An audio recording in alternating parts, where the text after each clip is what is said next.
Welcome to Voices from the Bench, a dental laboratory podcast. Send us an email at info@voicesfromthebench.com and follow us on Facebook and Instagram. Greetings and welcome to episode 262 of Voices from the Bench. My name is Elvis. My name is Barbara. What's happening, Barb? Just end of the month chaos. Is it end of the month, or is it you were gone for almost 2 weeks on a cruise? I was gone for 1 week, and it's just busy. Oh. In Florida, spring break, is it the opposite of everywhere else? Because it's kind of slow here in Indiana. I'm not sure, buddy, but I can tell you it's busy as hell. Yeah? Yeah. So how was the cruise? I mean, even though we didn't miss an episode, we skipped a week talking, and I haven't heard.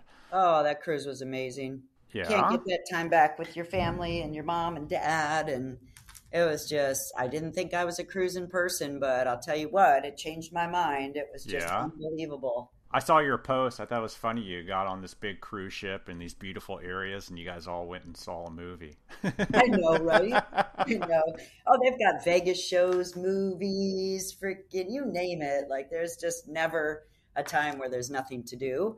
Which I ran and hit the gym and hit the sauna and laid out in the sun, pretty much. Is it like 24 hours something to do? Pretty much, but I was in bed at 9 o'clock every night and slept like a baby. Oh, I bet. Yep. Thank you for asking. Yeah, that's awesome. Again. So what's up this week? Well, did you get a certain gift from a good friend of ours, Joseph Young? I got some Fireball and some Thule wine and loved it. Thank you, Joe. Yeah, so I think on our 5th year anniversary episode, you mentioned, Joe, you need to send some wine, and that son sent us some wine. So yeah, he said, this is what you get for calling me out on the air. I was like, all right, I'm going to do it more often. Yeah, Joe, you need to send us $1 million. He's the best. Yeah, and sorry it took us a while to mention it, Joe. Barb, of course, was on a cruise. So yes, thank you, sir. So this week we're going to make the official announcement that Barb and I, again, will be with our good friends Ivoclar, but instead of the freezing cold of Chicago, we will be in the warm California sun.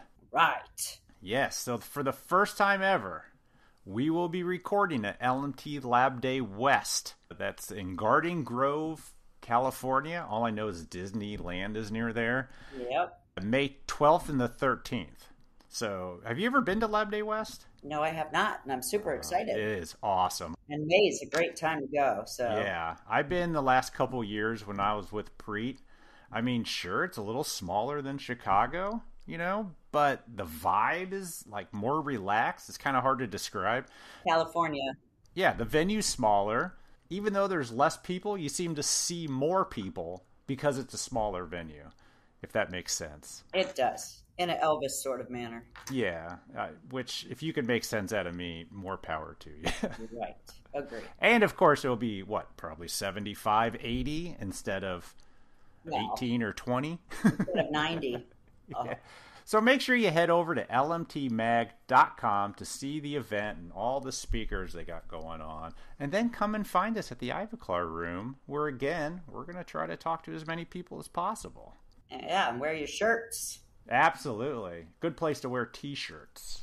No doubt. And speaking of LMT, next week we start all of the great conversation we got from Lab Day Chicago. Cannot wait. Yeah. But this week we got a real treat.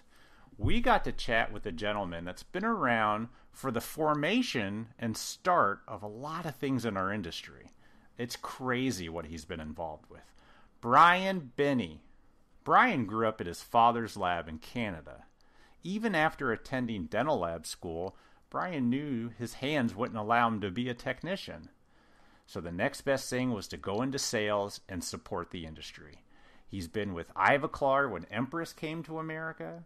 He was with Vita when they made the first Vita block when CEREC came out. Crazy. He's with you at Night when it formed the Lexar Group. Yep. And he's still killing it at PacDent, helping to bring new materials and technology to the digital world.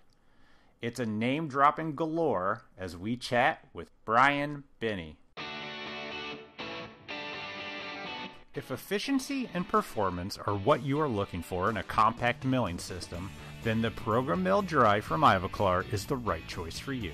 Produce precise zirconium oxide crowns and bridges, plus a range of PMMA materials, including the innovative iVotion material for the digital production of complete dentures. Ivoclar provides white glove delivery service, training, choice of service contracts, and their outstanding after-sales service and support, which we all know is super important. Contact your friendly Ivoclar sales representative today for lucrative promotions and to create a digital solution that's right for you. And as always, we appreciate your support of the podcast, Ivoclar. Hey, it's Candulor from Switzerland. We have been designing teeth since 1936.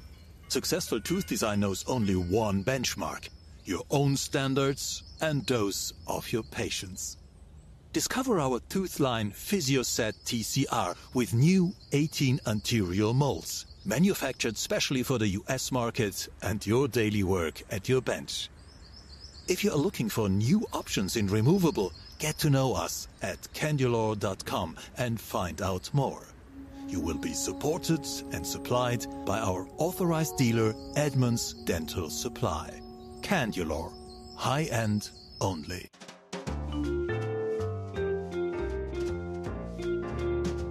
Voices from the Bench. The interview.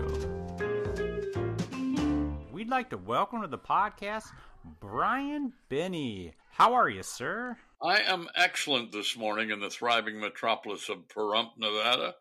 So, You're in Nevada? Wow. Yeah. We lived for many, many years in Orange County in Brea. That's what I thought, yeah. We made a decision about a year and a half ago to get out of the rat race and move up to Nevada. And we went to Las Vegas and looked around and we say, hey, wait a minute, this is changing 4 quarters for $1. And so we went over the hump and settled here in Pahrump. So we were Awesome. I didn't think I was. I'm a big city guy, and I never thought that I'd ever settle down in a little burg. I call it. It's our little town of Pahrump, but about an hour outside of Vegas. And there's wild horses come down to the property and drink out of our ponds, and wow, and the burros to come by. It's just really nice. I know we want to go and play in the big city. It's only an hour away. Yeah, things are good, and we really enjoy it out here. It's a nice time, and I'm hooked up directly to the office to Pac Dent in Brea, and I'm on their computer here. They set me up pretty nicely with 3 screens and a nice facility here, and that it works out nice, real good. Yeah, the wonderful world of remote working. Absolutely. So, Brian, we chatted a little bit before the recording. You got quite the history. Oh, yeah. And I know you even have a connection with Barb's group. Yeah. I do. So let's go all the way back to the beginning. All the way back to the beginning. Wow. Yeah. Yeah, like how did you get into the industry? Well, my dad, Roy Binnie, he owned a dental lab in Vancouver, British Columbia. He was born and he got a job in Winnipeg, Manitoba, working with a guy by the name of Archie Shaw.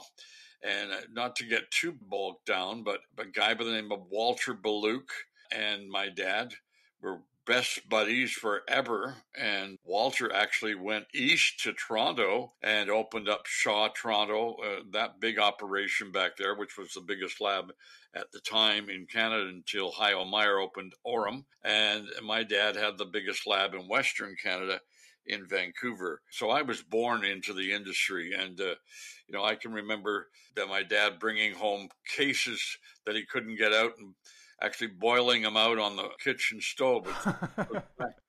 I got monomer in my veins, I think. Yeah.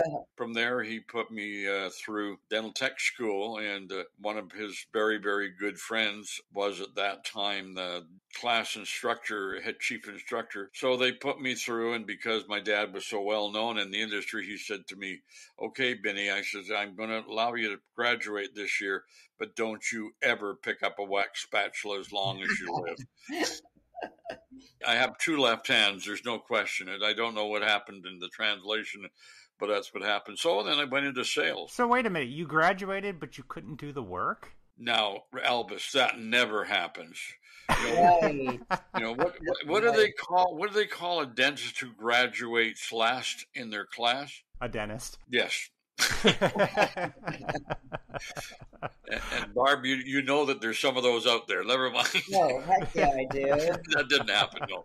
Anyhow, so I went into sales, and I cut my teeth in working in the summertime while I was going to college, and working for dental supply companies as right down to a delivery boy through to an assistant purchasing agent and things like that. And then from there, I went working in the supply industry, worked for a dental supply company for a long time up in Canada, Ash Temple, which is now Henry Schein.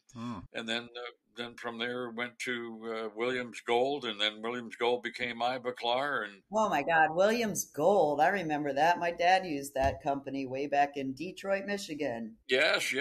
Williams Gold with Bud Williams and John Williams in Buffalo. Ivoclar AG bought Williams Gold, and I was working for Williams Gold at the time. Then, of course, I knew Rudy Michael very well. Rudy and I were good friends because Rudy, I skipped a beat there somewhere. I was working for a gentleman who is so well known in the industry by the name of Carl Kempnick. Carl was basically, he was the first president of Ivoclar way back when they were just Ivo Who. And so I worked for him, and then I got to go to work for Williams Gold. And of course, within 2 weeks of me joining Williams Gold, they called us all into Buffalo, and they announced that Ivoclar was buying them. And it was, if you can remember, it was Williams Ivoclar, then it was Ivoclar Williams, then it was Ivoclar Dental. Wow. And now it's Ivoclar Vivadent. So it was a great, wonderful experience to work with that organization. I was there at the table when actually Ivoclar was thinking about IPS Empress. There was this product called IPS Empress, and we were all sitting around the board table at the time, and there was discussion about people. Well, nobody will come to Buffalo. People don't come to Buffalo for training. And actually, Ivoclar IPS Empress came to be into the United States by 2 votes at that table. And that's, if without IPS Empress, I do not think that Ivoclar would be Ivoclar today like it is. It's the product that set them apart from the world, as far as I'm concerned. So wait a minute. So Empress was in another country, and there were people against it coming to America? Oh yeah. Why? Why? It doesn't make sense. It came from Williams Gold. Oh, you thought it would cut into your gold business? Oh, I'm sure they did, and of course they were right. That's another whole story. But it came to town, and I actually had the privilege, and I say this as a privilege because going around the table while the people were asking for comment. People would say that nobody will come to Buffalo for training and nobody will do that. And I said, look, I'll fill the first class. I promise you. I will definitely fill the first class. And I can remember Bob Ganley sitting at the other end of the table. He says, are you putting your job on that? And I said, I guess I just did. Yeah. And guess what? If you look at the first Empress class, the very first one, all but one of the participants are Canadians, and because that's where I was. I was a general manager that time of Ivoclar Canada, and we did fill the first Empress class except for one, and that was a gentleman from Ottawa Dental Lab that you all probably know very well, Mr. Caruso. Yeah, Mr. Caruso, absolutely. I know. Yes. I know his son. Yeah, there we go. So, how did you convince people to go to a training for this new non-metal restoration? Was this the first non-metal? Well, I don't think it was the very first one. It was the one that we were banking on, and quite frankly, it wasn't really that hard. It was really wasn't that hard to convince them because you had all the numbers and you had the samples and people look for new things, and to get 10 people, in a whole country to come to Buffalo, it really wasn't that hard. And we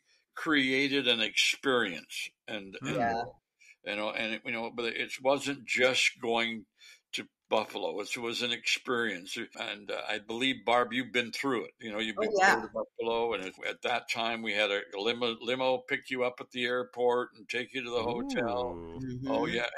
And let's go back a few steps. It was one of the very first go to the corporation deals. And we basically, dental technicians, for the most part, didn't travel that much. They didn't go to courses in other places, and so you could look at this whole class, and and you knew they all got new shirts, they all got new pants, They all got a haircut. they all got a haircut. Swag. It was just really, really cool. And we had a beer bash the first night, and and that sort of stuff. Everybody got to meet each other, and then we went to class the next night, and then we had chicken wings, and then we took them out for a big banquet to the golf course, and Yep. it was a real experience all the way through it. And what was memorable about it, we got to meet people from all over the country and that sort of thing. So, and being from Canada at that time, I was back and forth across the borders for so many times. I forget that I used to just wave at the customs officer, Anyhow, it was a wonderful experience, and was a great company to work for. But finally, my wife said to me, "Wait a minute here. All there's really here is chicken wings and the falls, And so again, because we were there one year when the snow was just ridiculous, and she was from Western Canada at that time, so we just left, and she said, well, I'm going back, and she says, you can come with me or not. Well, that was That was a no-brainer. yeah. And so I went home, and the next thing, I got a call within 2 weeks from a gentleman by the name of Wayne Whitehill, who is passed on now, but he was the CEO of Vident at that time. Oh, yeah, there you go. Yeah, and would you like to come down and play? Well, it was in California. Well, that's not so bad. So I said, well, I have a problem, and that one was one of credibility. You can't change the companies and say mine is better than yours again and again and again. Yeah. So I did go down, and they kind of hid me in a corner somewhere for a couple of years, so I got to work with them. And then, of course, I went back and opened up the Canadian operation, and then came back down to California and worked for them for 15 or 16 years. And You opened up Vita Canada? yes, I did. Wow. Mm-hmm. Yeah. How does one open up a whole country to a product as big as Vita? That sounds like quite the undertaking. It was, but it had a name in the industry. Sure. But it was an experience. I had not done anything like that before ever in my life. I learned at the knee of Wayne. Interesting story behind him as well. He was the chief of Secret Service for Richard Nixon.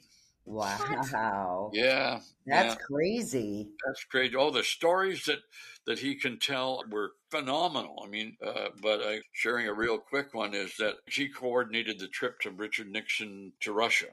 Okay, so, and he was always one that you'd go into him and present something. He would always say, what if, what if, what if, what if? And it drove us crazy. And so he told the story of when Nixon went to Russia, and he came off the plane. Richard liked to drink, and he was a little bit inebriated, shall we say. So he came down the ramp, and Wayne said, oh no. And so as he was coming down the ramp, he told him that, well, the first person you're going to meet is Mrs. Gorbachev, and she's wearing the brooch that you gave her in Europe somewhere. And of course, she says to her, "Oh, hello, hello! Oh, I see you're wearing the brooch." And so he took him all the way through the receiving line. Then he finished, and Wayne stepped in front of him to lead him into the terminal. And he tapped Wayne on the shoulder, and he said, "I gotta pee." Well, they are human. But who would have thought, just in the event that the president of the United States had to go pee in Russia, that they would have secured a restroom inside the terminal for that to happen? And they didn't? And Is that what you're saying? They Oh, did. Lord. That's why he's the what if man. Anyhow, And then from there, I had an awesome experience because when Sirona came out with CEREC, Yeah. I had the awesome experience to work with Dr. Mormon and Brandestini in Switzerland to develop the Vita block. And Dr. Robert Kelly from the University of Yukon, Connecticut, was the brains behind and the developer of the original Vita block. So I can remember CEREC when CEREC was just a thought, and we went through developing that. And I've had really, really, really good experience with the CAD CAM. And then we brought the CEREC to the marketplace, and it was good fun.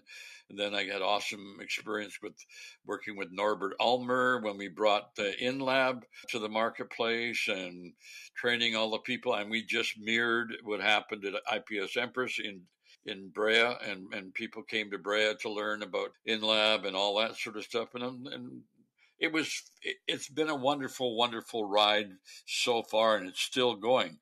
I'm 78 years old, going on 40, and It sounds like it, Brian. Seriously. Barb, I love it. And then, of course, I met a gentleman by the name of Harmeet Bindra, and Harmeet Bindra is, I think Barbara will chime in and say she's a wonderful, wonderful human being. Yep. Okay. He had a vision of forming a dental group in the United States. He was from India, and I had the privilege of introducing Harmeet to Norm Weinstock, and I think Norm introduced him to the Knight Dental Group, to Warren Rogers, and then from there it's blossomed out, and now it's a very significant organization in the United States. That's for sure.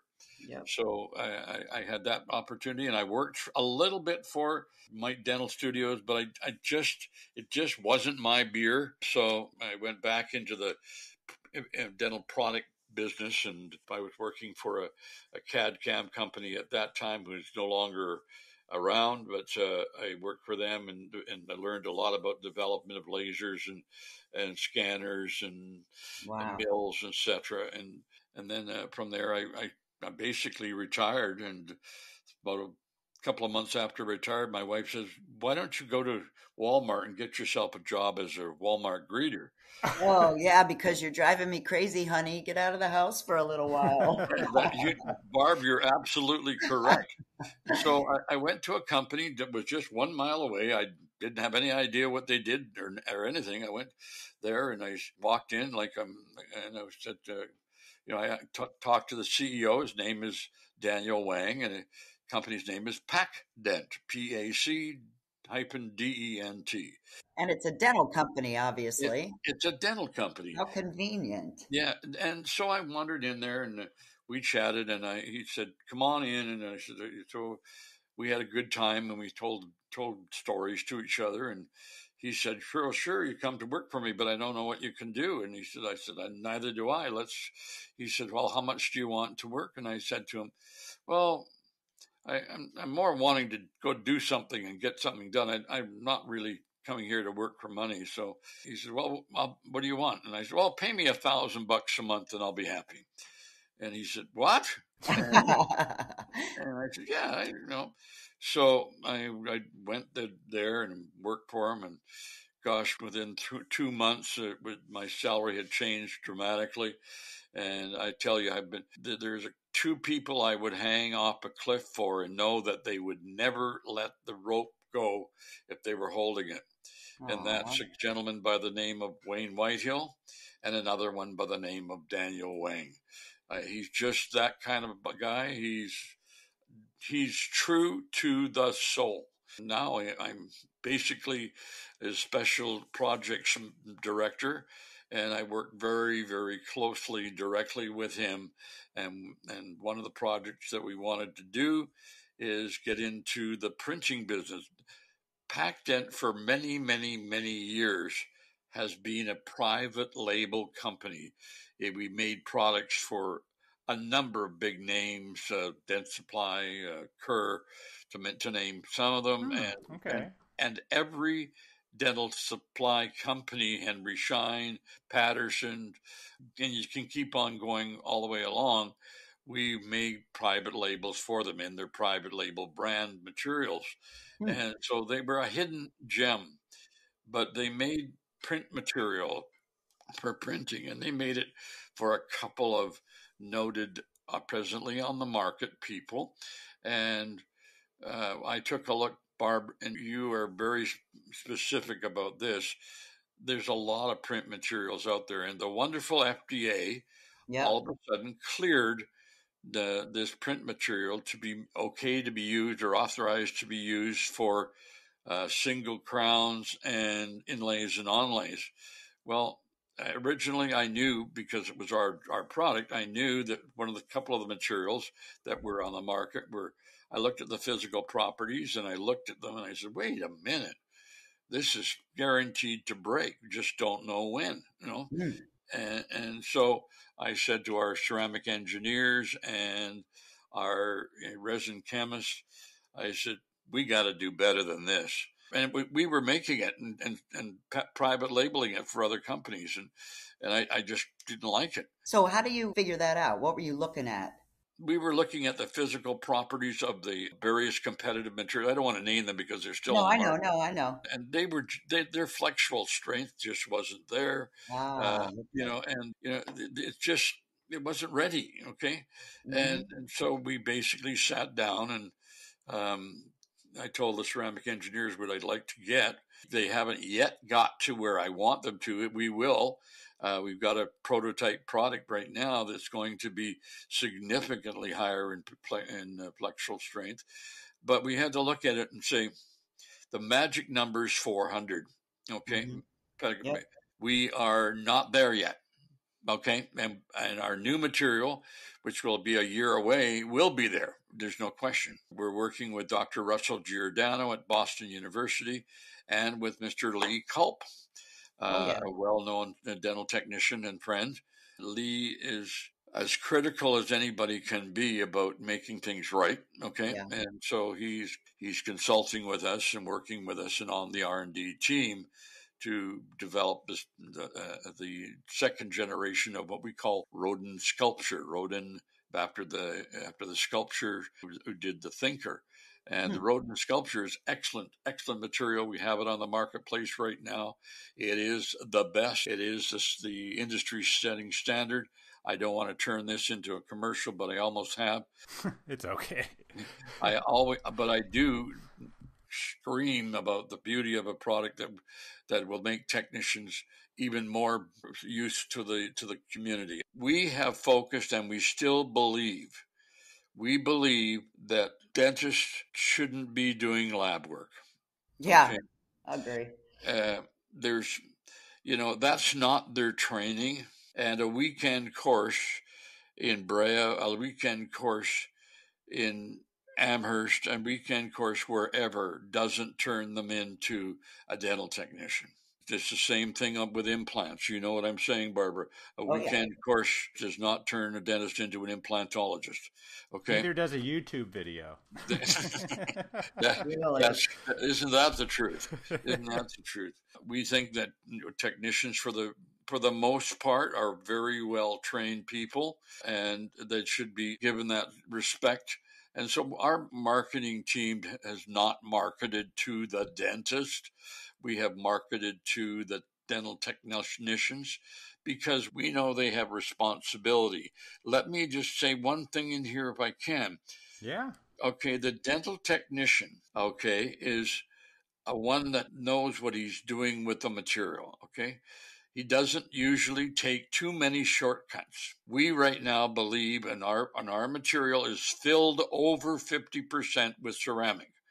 Okay, now it meets ADA standards. It meets the standards that ADA says it qualifies for a ceramic restoration and therefore is eligible for insurance coverage. Okay. Very important. Yep. Okay, very, very important. Yeah. Okay, but we haven't found a curing box on the marketplace, with the exception of the Auto Flash. We do not sell the printers and we do not sell Auto Flash. We do not. But I'll tell you, you do need something with the quality of the auto flash to cure these new resins, highly filled resins that are coming from any manufacturer. And that's just the way it is, because if you want to keep the product to meet the standards, you need to cure it well. And the auto flash is the only one. Our R&D engineers really bend over and bless, and as does people like Russell Giordano at Boston and Nate Lawson at the University of Alabama, and even John Sorensen up there at the University of Washington. They all are very, very strong about using and curing the material correctly. So let me ask you a question about that. So how does one know or not know if they are curing it correctly? Like, I'm a technician and I'm working with a material, I have curing oven. Is there any, obviously it's going to fail eventually, but is there any way for our listeners to understand or see or be able to visibly see whether it is or isn't cured? You know, I'm not a technician, so I don't like to speak into this, but I understand that you can tell by when you take it out of the curing box that it's a little sticky, and it shouldn't be, and it Okay. shouldn't be. It should Got not be. Okay.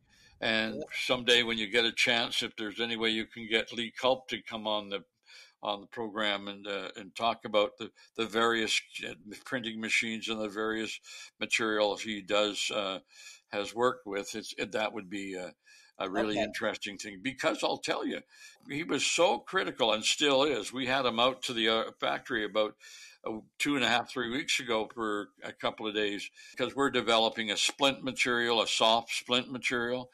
And we have one now, and with his blessing, it will be fine. But he was hammering at us for months about what was necessary in the marketplace. Just to be a Me Too is okay, but it's not going to gain you credibility in the market. And our goal is to set the standard, which we are going to. Or Wally Renee said we already have in the nano hybrid market. We've come up with the strongest material, and it's radio opaque, which is also really important for people like Barbara doing implants, etc., to be able to see it actually in a radiogram. In an X-ray. Yep. Yep. So again, I'm excited about what I'm doing now. I have no intention of not continuing to work until I think that they'll probably be burying me in a box with a telephone, but that's another. One question: is your wife happy? Oh, I'm at home in my home office. I get to be here. I can play with my dogs at lunchtime, and I close my door to my office because the puppies. And so she doesn't even know I'm here half the time, and she gets to do what she wants to do. And she is delighted. She is delighted because she doesn't have to be, I'm very needy, as most men are. Honey, can you get me? Can you pass me? Barb's laughing, but it's true. Oh, she's like, Jesus, would you go do something, please? And when I'm home, honey, can you bring me a cup of coffee? And I'm saying, I'm turning into my father. Yeah. I must say I have an opportunity. I have to tell you, I'm going to Chicago because we have this new product that we're going to be introducing in Chicago. And please drop by if you're a listener, you can see it. But at any rate, I'm going to Chicago. I'm going to be there Wednesday through Saturday. I come home on Sunday morning. I check into the University Medical Center on Monday, and I have a quadruple bypass on the Tuesday. So, oh my gosh! So, but you don't see me anxious about it, but I'm lying through my teeth if I say that. Yeah, I bet. But again, it's a family thing. All of our families have heart issues, etc. Basically, as my heart surgeon said, it's another day at the office for me. So, don't worry about it. We're going to be fine. But he said we have to fix the plumbing. So. Yeah. I'm not looking forward to it, but I am, and I've got great confidence that everything will be good. I know the recovery afterwards is not going to be pleasant, but at the same time, I'll probably be down for a month, but that's okay. After that, I think I'll be able to get back at my phone, and that's all I need really to do a lot of my work. And because I have to tell you, AI is something that is just awesome. Barbara, you have Yes. to know that AI is going to be a huge player in the marketplace for dental technicians in the next 5 years. I mean, it's remarkable to just be able to design on the screen and the AI takes over and goes into the libraries, etc., and comes out with a recommendation that is so close to what you want. It's amazing. They're never going to take away the need of a technician to do what you do so well, Barbara, with aesthetics and things like Yeah. that. Yeah. But to the basic crown will be something that you can just print right now. I believe that everything will be printed in the next 5 to 6 years. Everything. Milling will be a historic event, and that's saying a lot because I just know that's what's going down the road. I don't disagree with you, but that's a bold statement, especially for 5 years. Yeah, we should say, are you putting your job on that statement, Brian? And the reality, Barbara, at this stage of life, I could probably do that. Yeah, in reference to Mr. Ganley. I really do. I see the technology moving along as fast as it is. And I see the AI stuff going on that we as a company are involved in and other things. And I look at it and say, wow.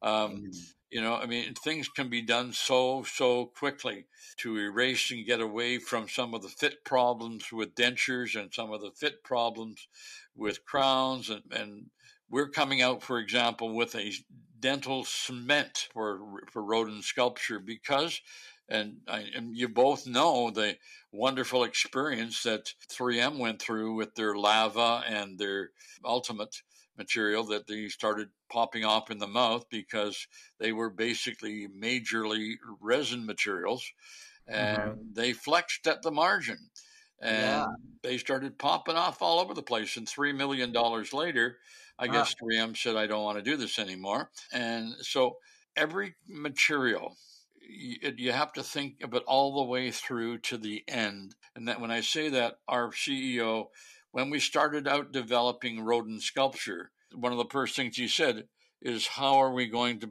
cement or bond it into the mouth? And so we're working from both ends back towards the middle. Our cement chemists, etc., we're working along at a heavy rate. And we believe we have a cement that we'll be introducing very shortly that is, well, even my girlfriend, Rella Christensen up in Utah, she's anxious to get her hands on it because we are making some claims that I won't make on this station right now, but I will tell you that it's industry setting standards of adhesive. Sounds like you're in the know, Brian. We actually talked to Rella on the podcast. What did you say, like 6 months ago? And she's just so amazing. Super. She's a really good friend because, again, I've been in the digital industry since Moby Dick was a guppy. Well, that's the truth. And so, having said that, as I've always said, Elvis, this industry's put diapers on me. This industry's put diapers on my children. This industry's put diapers on my grandchildren. Yeah. Well, and going forward, well, that just depends. Oh, jeez. That's kind of funny. I got that. By the way, are any of your children in the industry? I'm just curious. Both of them played a role in the industry, but my son said, no, this isn't for me. And so he is now in the transit industry and up in Canada, and he's going to be retiring, my goodness gracious, in a couple of years. Wow. Is he going to retire before you? Probably. Yeah. Yep. He has the attitude is that I work for money to do the things that I want to do. And that's not a bad attitude, okay? No. And he doesn't like to come home and have a bunch of stuff sitting on his head. And he likes to have a job and go and do it and come home. And he does his job exceptionally well. And then he comes home and he doesn't think about it anymore. But I'm usually sometimes sitting in my office here at 7, 8 o'clock at night working on projects because that's what I enjoy. That's my hobby. I'm passionate about this industry because guess what, Barb? These people that I deal with every day as customers, they're not customers, they're friends. And one of the things my father taught me very early, you do not screw your friends. Excuse my language. But we like that language on our podcast. Okay. No worries. Because they are your friends. Don't go in there and sell them a product that 5 weeks later it's going to fall off and then cost them several thousands of dollars in business and also in the lost business. You know, there was a gentleman by the name of Jim Glidewell says, when you have a remake, you've lost the crown that you're remaking, you've lost the crown that you could have remade, and you've lost the crown that you remade. So you lose 3 times in the process. So you don't need materials on the marketplace that don't perform. And I'm very, very, very pleased that we don't do that. We are overly cautious, to be honest with you. I mean, that's okay, though. That's really okay because in the end, I was taught by a very, very good man by the name of Bob Ganley that you have a product and you make sure it works. Now, I won't talk about Targus Vectors, but that's another whole story.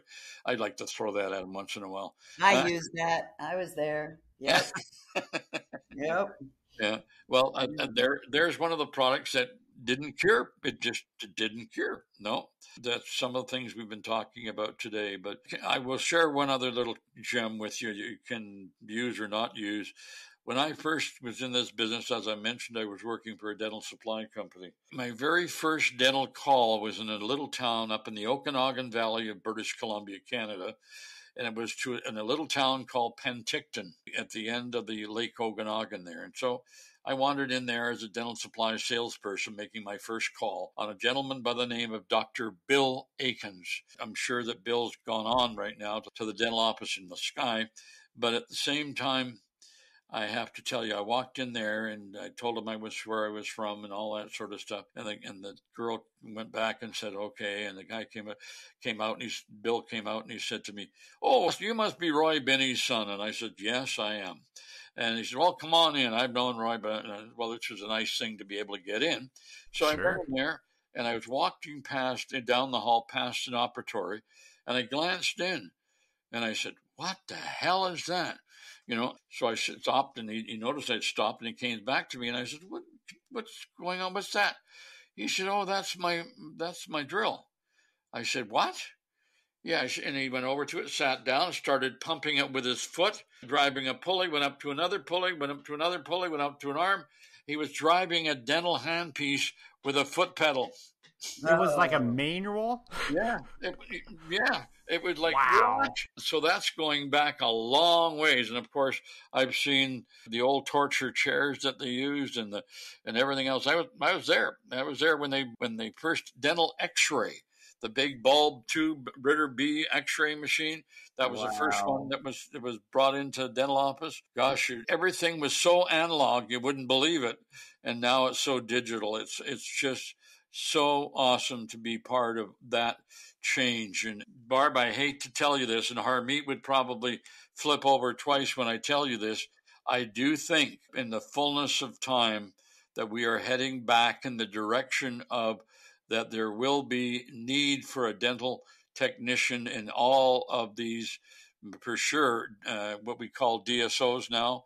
I just know that's coming because I know that Night Dental Studio does a lot of work with a certain large DSO, and I do believe that that's going to merge into you guys having technicians in the field in their various locations. I can see it coming now because, it's just, that's how fast technology is moving. And as I said, I believe that right now a milled denture will fit better than a printed denture. Absolutely true.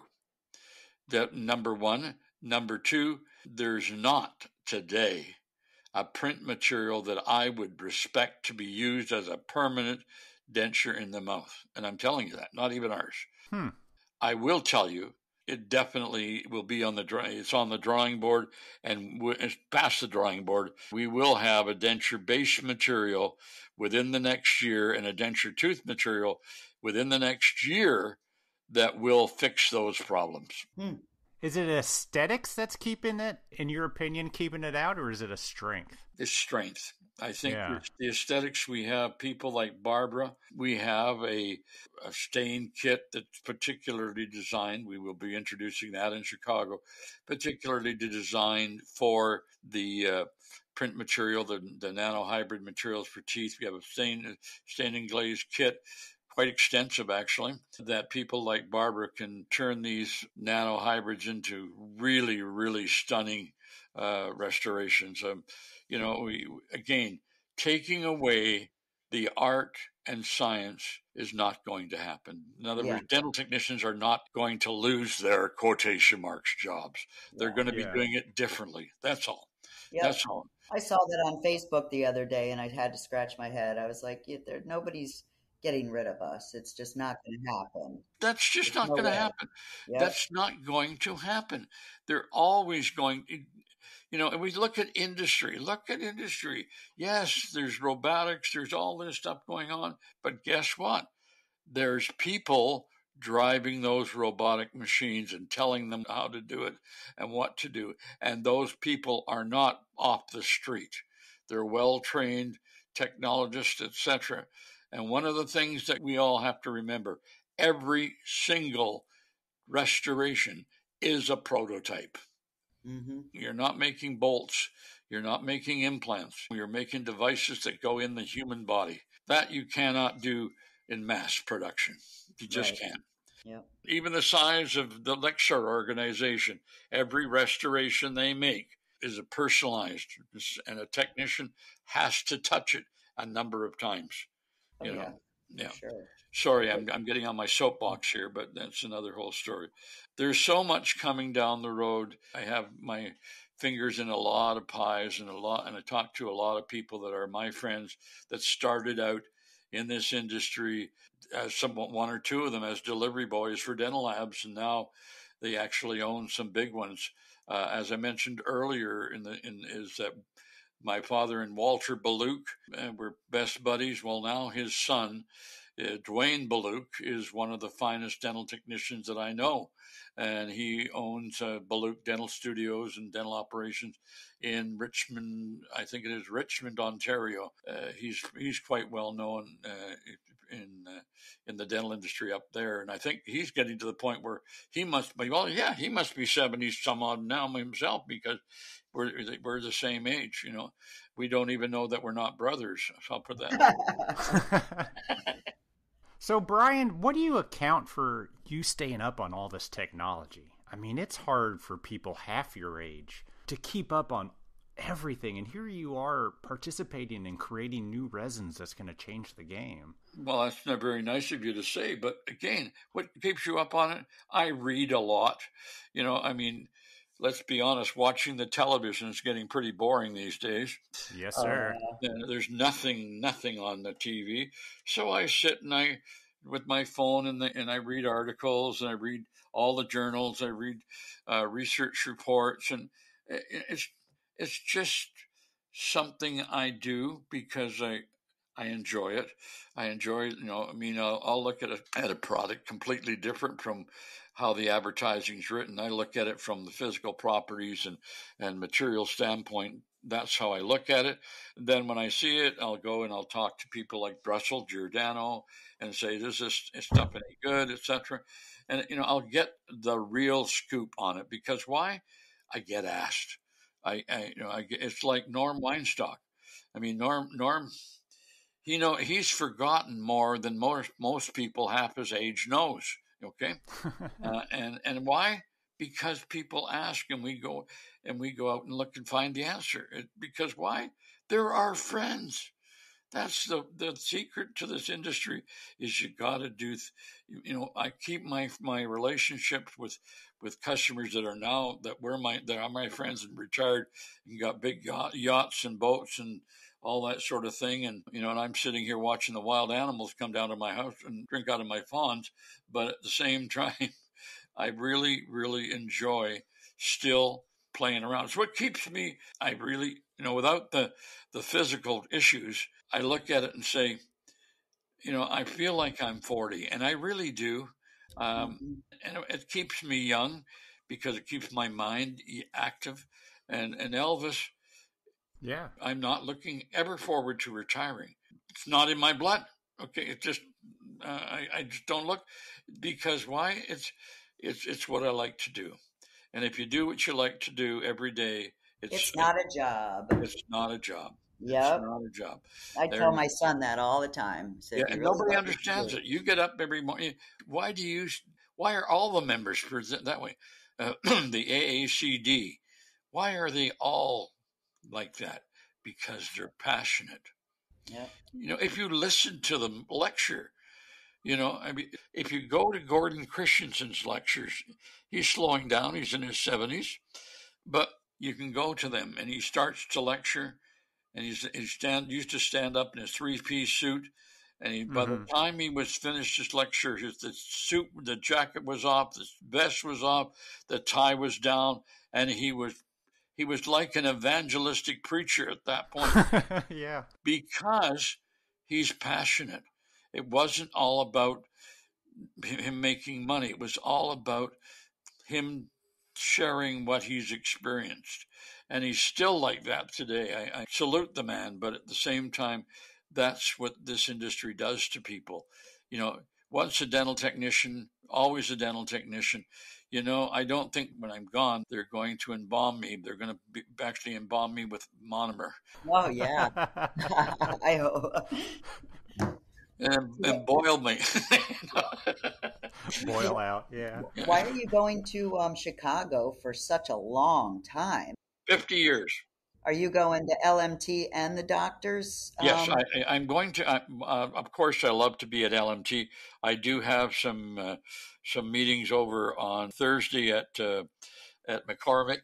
Yes, but again, if I could share one thing, gentlemen, the pandemic has not, or ladies and gentlemen, the pandemic is not over. It's still in the air. There's a lot of people from all over the world that come to Chicago. You'll see me there, but I'll have my mask on. Yeah. I hate to tell you people, but there's still a level of caution out there. I'm just saying the way it is. I've done my homework. I've talked to Torella, even the microbiologist that she does, and she has even said to me, yes, indeed. There are going to be times that you won't wear it or something, but at the same time, when you're in the masses, make sure that you are aware that it's still out there, and the last thing I want to do is catch a virus before surgery. That's for sure. Oh, for sure. That's for sure. Yeah.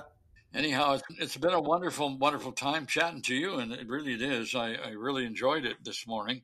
Again, there are many, many, many, many, many companies out on the marketplace that have outstanding and good materials to use in the industry. My competitors are, for the most part, very good people. They have to be, because they wouldn't be in business today if they weren't. I got one question to ask you. Barbara, do you remember a product called Luxine? No. There you go. See, you're too young. You're too young. You're too young.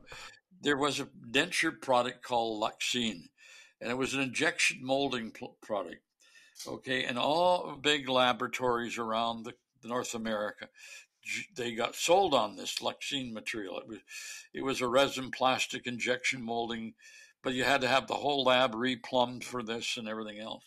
Well, they didn't do their R&D really well. And one day, within a period of about 3 weeks, this whole pressure machine system started blowing up all over the country. The connections underneath the floor were blowing up, and there was resin all over the place. Then the tubes in the labs were breaking, and there was raw acrylic flying all over the whole lab. It was a terrible product, but it was good. It made a good denture, but the system to manufacture it wasn't there. It cost hundreds of thousands of dollars in redoing the lab for all over the place. And the company went bankrupt and out of business, of course. But that doesn't happen these days because of some of the standards that are out there and the intelligence that we have today as the owners of dental laboratories. The owners of dental laboratories have been burned too many times to let themselves get, I don't want to use the word sucker punched, but that's probably it, into using inferior materials. I know it from personal experience. I have some very, very good friends that I'm wanting them to experience and evaluate our rodent sculpture material, and they're very, very cautious. And I respect that. That's just the way it is. I respect it, and so it takes a little longer to get it into some of the labs out there. But we're growing every single day. We sell some more, and there's a couple of very big labs that we have as customers that are using the material. But it took months to get them to convinced that it would be easy to do. So these days, dental labs do not change products easily. They don't, and Barb knows this. You don't change porcelain real easy.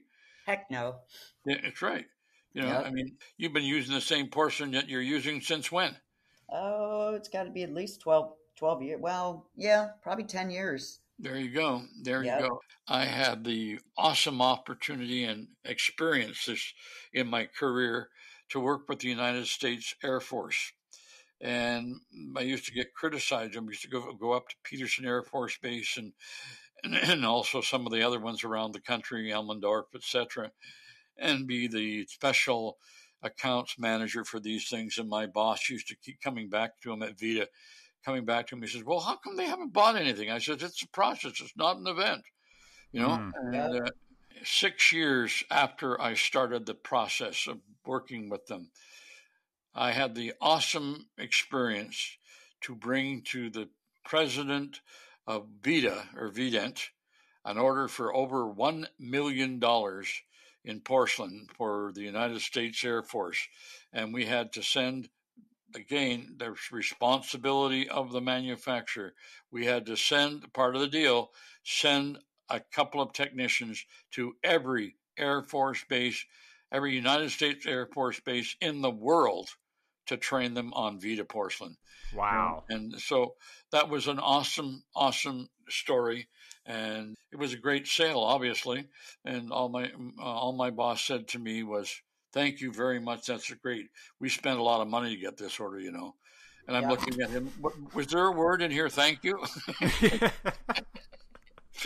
Wow.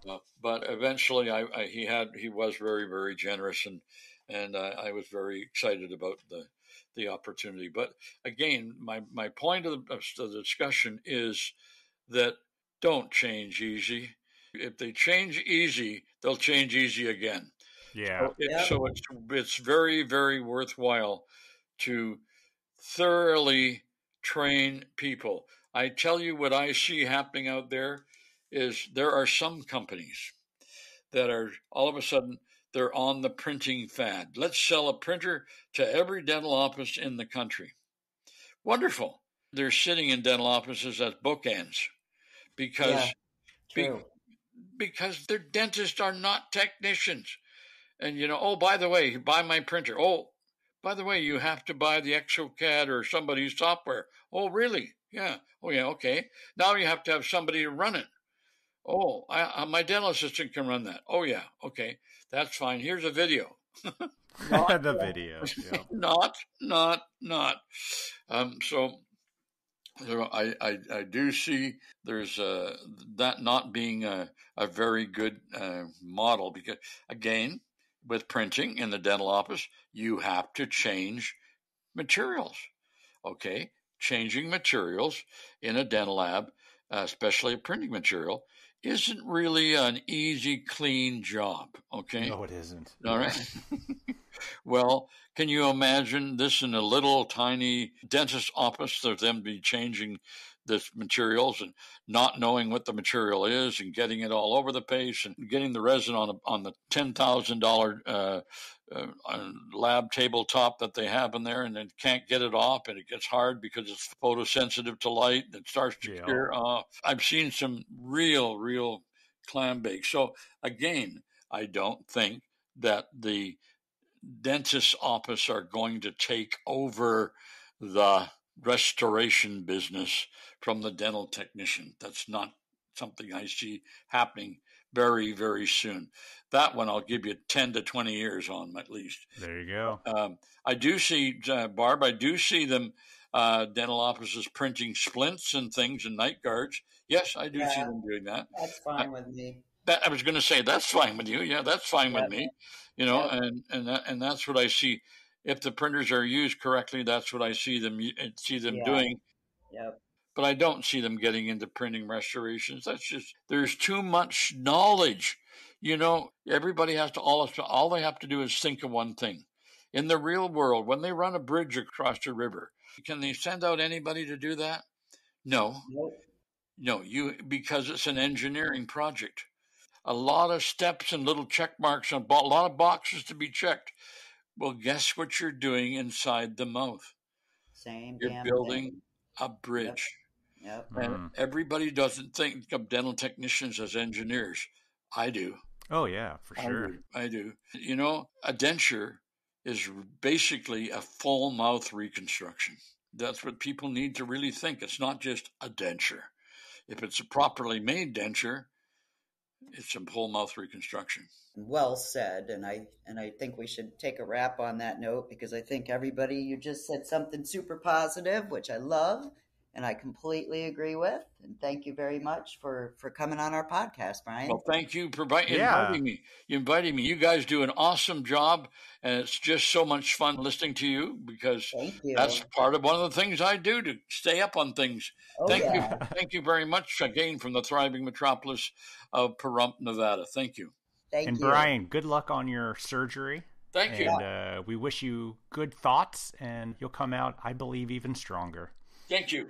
Thank you very much. I feel so as well. Thank you. I always do. Yep. Thanks, Brian. We'll talk to you soon. Bye now. All right. A huge thanks to Brian for coming on our podcast and talking about the amazing career that you have had, and more importantly, still having. But you have the energy of somebody half your age, and you've had the experiences of someone twice your age. Absolutely amazing experiences, and thank you for sharing with us. We are also extremely happy to announce that Brian did have his surgery the day after Lab Day Chicago, and he is doing fine, resting, and we are sure already working on the next thing from Pac Dent. Thank you, Brian. Get well. Awesome. What a great conversation. We appreciate it. And we'll talk to everybody next week. See ya. Have a good one. Bye.